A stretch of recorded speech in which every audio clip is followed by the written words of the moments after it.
전통적 방식이 중요하지만 우리 시대의 생명력을 얻기 위해서는 형식에 있는 것이 아니라 삶 속에서 찾아야 한다고 생각하는 거예요. 내 땅의 모습을 그리지 않고서 내가 어떻게 내 이야기를 그리지 않고서 나무 이야기에 그 감동받을 수 있을까? 내가 받았던 감동의 실체를 전달하는 게 예술인데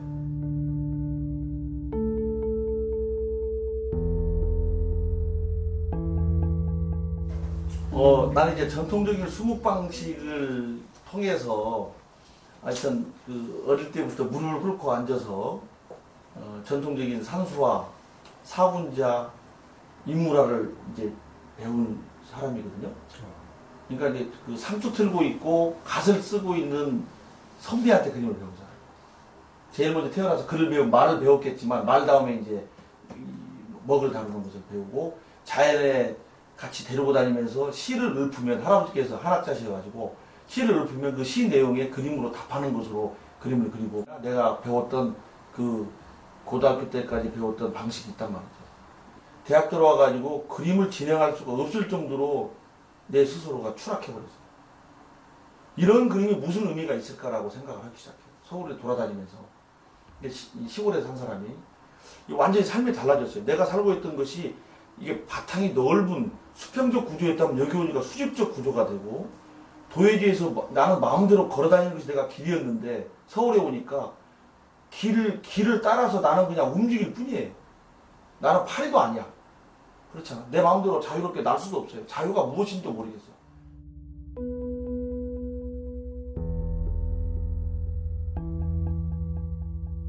도시 풍경은 그래요. 왜? 변화된 현대사회의 모습이었으니까. 그리고 그것이 수묵으로 담아야 된다고 생각했어요. 밤 풍경을 주로 그렸어요. 왜냐면 나는 상당히 어렵게 산 사람이라 낮에는 내 스스로가 의기소침해지고 우울해. 그래 밤만 보면은 내가 가진 것이 나는 항상 봄, 여름, 가을, 겨울 똑같은 옷을 입고 다니는 사람. 겨울에도 여름 옷을 입고 다니고 옷이 없으니까 밤의 모습들이 나에게는 굉장히 유연이 되고 편안했고 생각해보니까 왜 또 한국화에는 동양화, 수묵화에는 밤을 그리면 안 된다라고 한국화에서 금기시 여기고 왜 안 되는지에 대해서 검증해보자. 검증하지도 않고 젊은 미술학도가 기존에 더 씌워진 이미지를 내가 수용한다는 것은 좀 그렇다 하면서 이제 하나하나를 한번 뒤집어 보는 거예요. 그 과정 속에서 밤이 나한테 걸어 들어왔어요.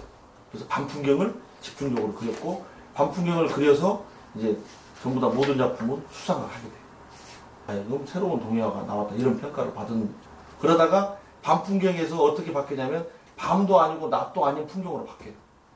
새벽이거나 밤이거나 아니 그 해가 넘어가. 그러니까 밝음과 어두움이 교차하고 있는 시점이 내가 볼 때 수묵화로서의 매력이 빠져들어가고 인간의 정서를 고요하게 만들어줄 수 있는 울림을 만들어준다는 어떤 느낌이 이제 받기 시작했어요.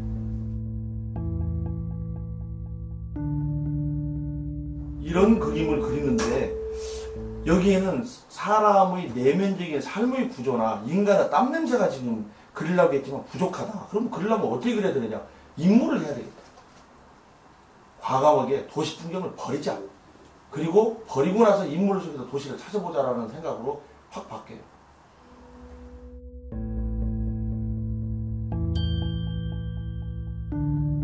저 성철수님 그리는 거 한 4년인가 5년 했어요. 그러니까 내 표현이 그때 그랬거든. 스스로 물소리가 되고 스스로 바람소리가 되려고 했었던 성철 스님이 느꼈던 그 장소를 하여튼 무조건 나는 가서 있겠다. 그래야 거기서 그림을 그린다 하고 돌아다녔던 데 뭐 북한 빼고는 다 돌아다닌 거예요. 같이 스님이랑. 공개 속에서만 만난 거예요. 네. 만약에 봤으면 못 그랬을 거예요. 돌아가신 뒤에 그린 거니까. 돌아가신 뒤에. 내가 그분을 본 것은 그 다비지 걸 때 불이 탄 것만 보고 온 거예요. 그것도 내 스스로 이런 그림을 요구했을 때 간 것이 아니고 그냥 스스로 해외사로 찾아간 거고. 그것이 인연인지는 모르겠지만 그분의 발자국을 내가 보고 성철을 내 스스로 느끼려고 만들어가는 거예요. 유전적 코드를 추적하는 것처럼 내가 스스로. 그래서 그림이 시작되었는데 한 점 그리겠다는 것이 2점으로 2점이 3점으로 3점이 60점으로 들어가요. 사람을 그릴 때 제일로 중요한 것은 그 사람이 갖고 있는 내면적인 삶을 외적인 부분에 표현되는 표시.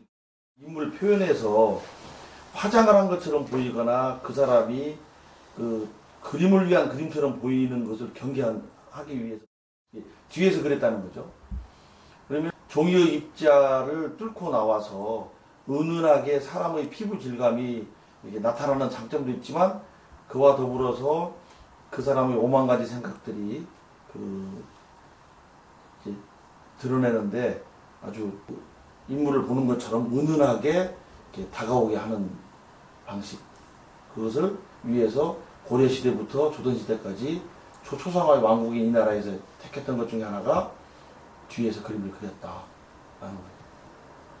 얼굴 모습은 그 사람의 태생과 연관이 깊어요. 대부분 지금 일치하는 것 같아요. 그래서 거기에서 나온 그 생가터나 주변에서 어릴 때 놀았던 데에서 흙을 채취해가지고 그걸 안료로서 만드는 과정을 하죠. 그러면 선생님은 성철 스님의 구들장 태어났을 때 구들장 밑에 빨갛게 익었던 그 변하지 않는 흙을 가지고 칠한 거예요. 내가 예술세계의 방향 중에 하나가 조선시대에 그렇게 발군의 어떤 힘을 일구었던 르네상스를 이루었던 그 방식이 일제시대를 파행으로 겪으면서 또는 그 근대를 파행으로 겪으면서 이게 제대로 올곧게 전달이 안 되었단 말이죠. 형식만 전달되었던가 아니면 형식도 전달되지 않았던 부분들을 새롭게 복원해야 될 필요가 있다고 생각을 했어요. 근데 그것은 단순하게 조선적이기 때문에 복원한다는 의미가 아니라 우리의 정통성과 정체성이라는 부분을 가지고 따져보자.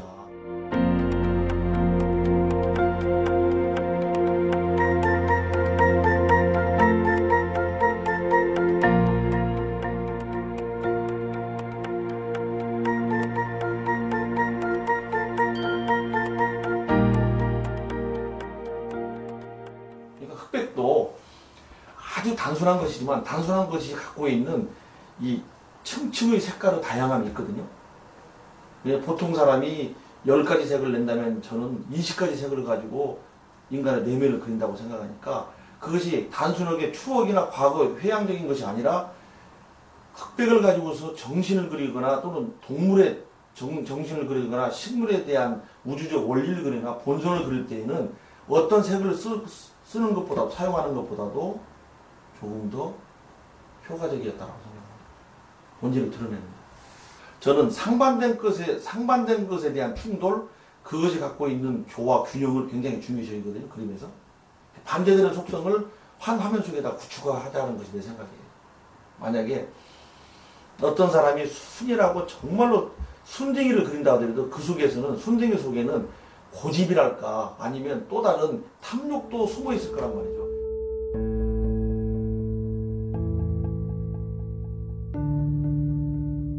우리는 어느 때부턴가 절차와 과정이 싹 무너지고 상식도 무너지고 힘의 논리 속에서 살아와요. 지금도 예외가 아닐 거예요. 바로 그런 부분을 되짚어보면서 이 땅에서 왜 이렇게 잘못된 파행의 역사가 계속되었는가. 지금 우리 시대에 진짜 사표로서 떠받들 수 있는 선생이 없는 시점에서 역사 속에 어떤 사람이 우리에게 걸어들어 나올까라고 생각을 해본 결과 첫 번째 생각한 사람이 황희였어요. 황희정성은 눈을 통해서 본 우리 시대의 모습은 어땠을 것인가를 그림을 감상하는 자에게 해석하기 싶었어요. 그래서 위의 눈은 황희정성의 현재의 눈일 것이고 아래의 눈은 원래의 눈일 것이다라고 생각을 했고 두 가지의 상충된 눈을 통해서 오늘의 우리의 현실을 바라보자.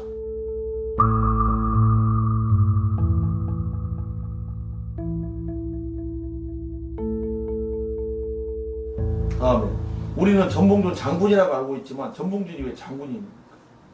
이 사람은 서당 훈장입니다. 우리가 계속 이렇게 더 씌워놓은 이미지, 정치적 이미지를 가지고 장군 하는 순간에 역사는 잘못 흘러가는 거죠. 서당 훈장이 민족의식을 가지고 깨어있어서 국민들이 보고감민과 이런 것들을 국가를 생각하는 어떤 일을, 의로운 일을 했을 때 우리는 그 사람 삶 자체가 숭상하고 존귀하게 느끼는 거죠. 그런 의미의 그림들을 역사 속에 걸어나온 사람들이라는 전시로 20명을 했었어요.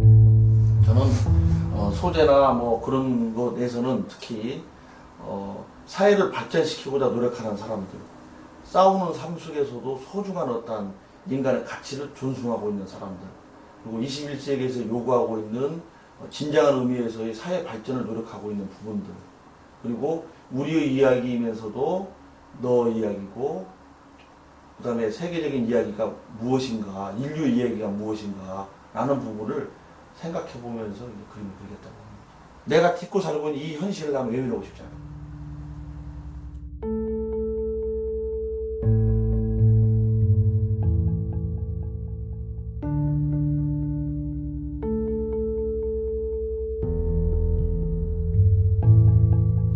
시대의 미감과 현실과 역사의식을 같이 그려보자.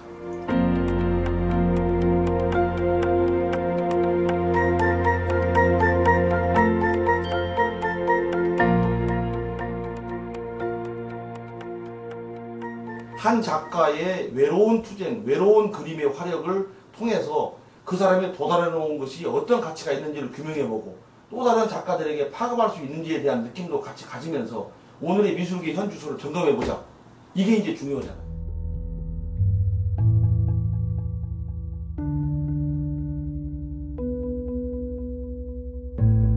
우리의 눈으로 전시를 지금부터 꾸미겠다라고 해서 학예사들이 전부 다 모여가지고 투표를 하고 동일하게 국립현대미술관 관장조차도 한 표뿐이 없어서 이건 선정한 거 아닙니까? 이 민주화의 이 공론화되어 있는 사회가 얼마나 소중한데 이 부분을 계속 이제 지켜나가야죠.